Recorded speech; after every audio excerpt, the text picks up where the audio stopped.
முக்தி எப்போது ஒரு மனிதனுக்கு கிடைக்கும் என்றால், ஏற்றுக்கொள்ளக்கூடிய மனப்பக்குவம் எப்போது வருகின்றதோ அப்போது மட்டும்தான் முக்தி என்பது நிச்சயமாக கிடைக்கும். இல்லை என்றால் 100% முக்தி என்பது கிடைக்கவே கிடைக்காது. அந்த முக்தியை நோக்கி போறதுக்கு உண்டான உங்கள்கிட்ட பொய் சொல்ல வரும்ல, காசி வந்துட்டீங்க உங்களுக்கு முக்தி கிடைச்சுன்னு பொய் சொல்ல வருமா? கிடைக்காது. நீங்கள் தகுதியை வளர்த்துக்கிட்டீங்கன்னா, மறுபடியும் சொல்கிற தகுதியை வளர்த்துக்கிட்டீங்கன்னா தான் கிடைக்கும். அப்போ அந்த தகுதிக்கு உண்டான விஷயங்களை தான் ஆரம்பத்துலேருந்து உங்களுக்கு உபதேசம் பண்ணிட்டேன். ஏற்றுக்கங்க, சுச்சுவேஷனை ஏற்றுக்கங்க, நடக்கிறத ஏற்றுக்கங்க, ஒவ்வொரு விஷயத்தையும் ப்ராக்டிஸ் பண்ணுங்க, கருணையாக இருங்கன்னு. இந்த பக்குவம் வர வர வர வர வர வர வர வர உங்களை சொல்லி தவறு இல்லை. ஏன்னா நீங்கள் இப்போ எதை மனித நிலையில் எதிர்பார்த்து வந்திருக்கீங்க. இதோட ரிசல்ட் எப்போ உங்களுக்கு தெரியும் அப்படின்னா, இப்போ நிறைய பேர் அந்தமான் ட்ரிப் போயிட்டு வந்து சொன்னாங்க, அந்தமான் ட்ரிப்பில் ஜாலியாக இருந்த மாதிரியே இருந்தது, நான் வீட்டுக்கு போனதுக்கப்புறம் என்னென்னமோ புரியுது, ஜாலியாக இருக்குது, சூப்பராக இருக்குது, பிரச்சனையெல்லாம் சார்ட் அவுட் ஆகிடுச்சு. எப்படி சார்ட் அவுட் ஆகும்? எங்கிருந்து சார்ட் அவுட் ஆகும்?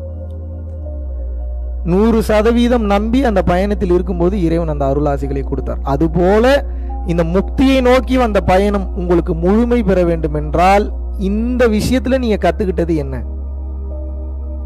ஏற்றுக்கொள்ளக்கூடிய அந்த தன்மை, அக்செப்டன்ஸ்.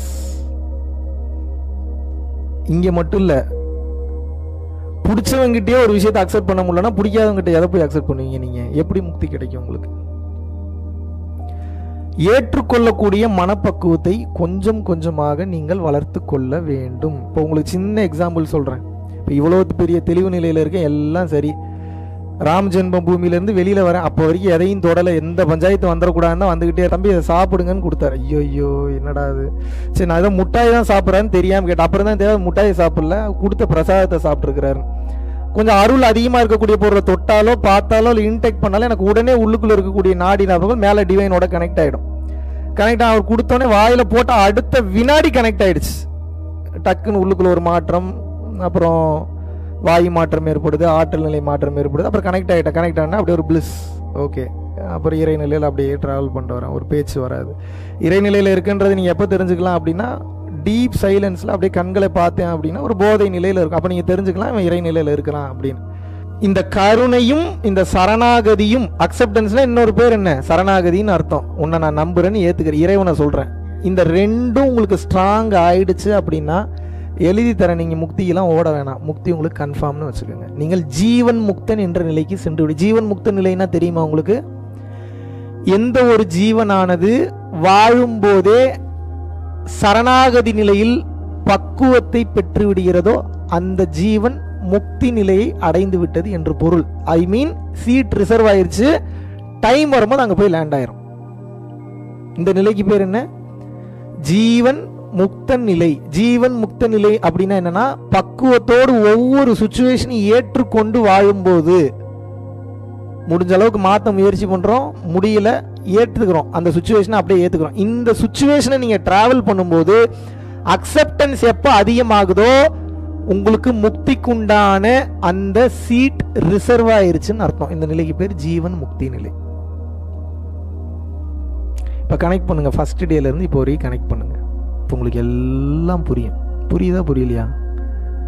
அதுலேருந்து ஒரு பூ எடுத்திருந்திருப்பேன், இதுலேருந்து ஒரு பூ எடுத்திருந்திருப்பேன், இதுலேருந்து ஒரு நூல் எடுத்திருந்திருப்பேன், இதுலேருந்து ஒரு நார் எடுத்திருந்திருப்பேன். இப்போ எல்லாத்தையும் கட்டி உங்களுக்கு மாலையாக கொடுத்துட்டேன். இப்போ புரியுதா புரியலையா உங்களுக்கு?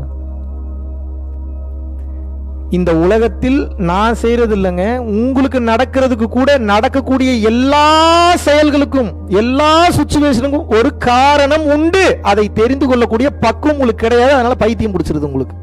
கிறுக்கு மாதிரி மென்டல் மாதிரி அலைய வேண்டியது, எதையாவது பேசிக்கிட்டு எதையாவது நினச்சிக்கிட்டு, இது ஏன் எனக்கு நடக்குது, அது ஏன் எனக்கு நடக்குது, எனக்கு ஏன் அந்த பிரச்சனை வருது, எனக்கு ஏன் அந்த இதுதான் வரக்கூடாதுன்றேன். எப்பேற்பட்ட சூழ்நிலையும் அந்த பக்குவத்தை கைவிட்டு விடக்கூடாது. அந்த பக்குவத்தை மட்டும் கொஞ்சம் கஷ்டப்பட்டு கொண்டு வந்துட்டீங்கன்னு நீங்க வாழும்போது உங்களுக்கு சீட் ரிசர்வ். நீங்க எந்த கங்கையில எந்த ஸ்தலத்துக்கு போனாலும் உங்களுக்கு முக்தி கிடைக்காது until you practice the acceptance and compassion. எத்தனை பேருக்கு புரியுது? கனெக்ட் பண்ணிக்க முடியுதா நான் சொன்னது?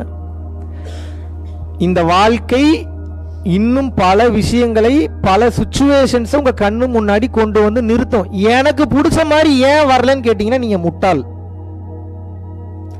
இறைவன் எனக்கு இப்போதைக்கு இவ்வளவுதான் பிச்சை போடுறாரு போலன்னு சொல்லி ஏத்துக்கிட்டீங்கன்னா நீங்க புத்திசாலி. நீங்க முட்டாளா இருக்கணுமா புத்திசாலியா இருக்கணுமா? அப்போ இறைவன் எப்போது எதை கொடுக்கின்றாரோ அதை பெரும் கருணையோடு, பெரும் தன்னடக்கத்தோடு, பெரும் பணிவோடு எப்படி வாங்கணும்? இப்படி வாங்கணும். எப்படி வாங்கணும்? இப்படி வாங்குறதுக்கு உங்களுக்கு தெம்பு இருந்தாலும் எப்படி வாங்கணும்? இப்படி வாங்கணும்.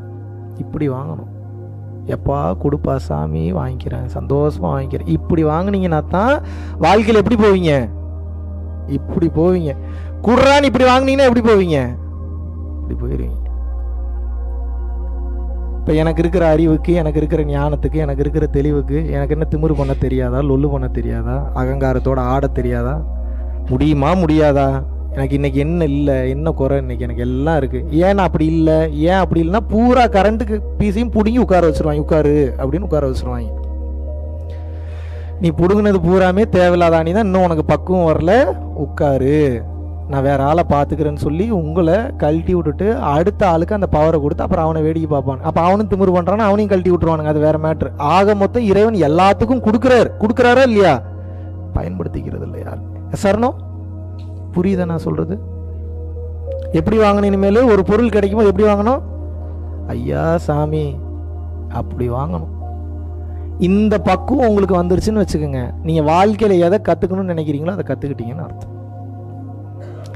இந்த பக்குவம் அமையாத வரைக்கும் உங்களுக்கு கஷ்டம்தான், கவலை தான், எதிர்பார்ப்புகள். எனக்கு தான் 1000 இருக்கு, எனக்கு தான் ஆசை இருக்கு, நாளைக்கே இறைவன்கிட்ட போகணும், அவன் மடியில் கொஞ்சம் விளையாடணும், படுத்து தூங்கணும், அவன் அனுப்பி வைக்கக்கூடிய இடங்களுக்கெல்லாம் ஆற்றல் நிலையில் போயிட்டேன், எனக்கும் ஆசை தான், கொடுக்க மாட்டான், இன்னும் டைம் வரலையே, என்ன பண்ணுறது, ஆசை இருக்குதான், இருந்தாலும் அவன் கொடுக்குற பணியை சரியாக செய்கிறேன் இல்லையா? இதுபோல் இறைவன் உங்களுக்குன்னு ஒவ்வொரு வேலையை கொடுத்துருப்பாரு. குடும்பத்தை பாரு, பிஸ்னஸை பாரு, கடமையை பாரு, தொழிலை பாரு, வேறு ஏதாவது உனக்கு ஒர்க் இருந்தால் அதை பாரு, இல்லை ஒரு என்ஜிஓ சார்ந்த ரிலேட்டடான சர்வீஸ் ரிலேட்டட் ஒர்க் இருந்தால் அதை பாரு. இந்த மாதிரி ஒவ்வொருத்தருக்கும் தனித்தனியாக ஒவ்வொரு வேலைகள் இருக்குது. இருக்கா இல்லையா? இப்போ வந்திருக்கிற 70 பேருக்கு ஒரே வேலையா? அப்படியா? ஒவ்வொருத்தருக்கும் தனித்தனி வேலை இருக்குது. அந்த வேலையில் முதல்ல தன்னிறைவு அடைங்க.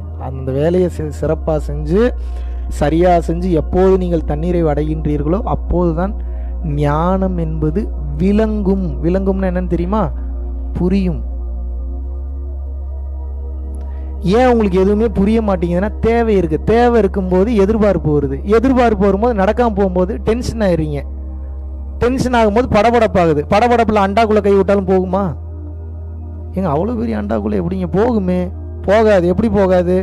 மனசுல பூரா படபடப்பு இருக்கும். அப்போ அண்டா எதுன்னு தெரியாது, ஓட்டை எங்கே இருக்குன்னு தெரியாது, கை சுற்றிக்கிட்டே தான் இருக்கு. என்ன அங்கே போகணுமே இங்கே. இதுதான் அவசரத்தில் கை விட்டாலும் அண்டாக்குள்ளே போகாதுன்றது காரணம் தான். அதனால தான் சொல்கிறேன், முதல்ல மனசை பக்குவ நிலை கொண்டு வாங்க.